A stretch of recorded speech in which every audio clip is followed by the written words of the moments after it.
Aktori i njohur Agron Llaka, i ftuar në një studio televizive, ndau disa nga kujtimet më të veçanta të jetës së tij. Teksa në ekran u shfaq një fotografi nga dita e dasmës me bashkëshorten e ndjer, Konstandinën. Ai e kujtoi atë moment me humor. Atëherë i thoshin Konstandinës, ku i gjete moj, se isha i tharur, shpreha ime të qeshurave. Agroni tregoi se ceremonia e martesës ishte organizuar në Memalia në oborrin e shtëpisë, me rreth 40 të ftuar dhe pa orkestër. E bëm te baçi e shtëpisë, ishim rreth 40 veta pa orkestër, këndonin vetë. Pastaj në jetë, Konstandinës i doli mirë, tha ai duke kujtuar me mall vitet e kaluara së bashku.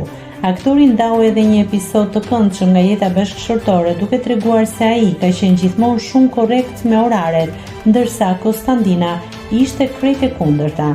Ai rrëfeu se një fundjavë, pasi i kishte pritur gjatë që ajo të bëj gati për të nisur drejt Vlorës, kishte shpërthyer në sharje, por sa po mbritën në destinacion, Konstandina e pyeti me humor nëse i kishin mbetur ende sharje për t'i treguar më pas se kishte harruar çelësat e shtëpisë.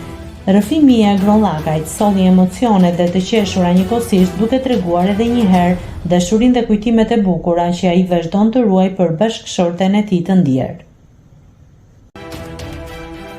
Nëse klikoni mbi butonin subscribe, do t'ju shfaqen të gjitha publikimet tona. Ju ftoj t'i bëni subscribe kanalit, të pëlqeni videot dhe të lini komentin tuaj.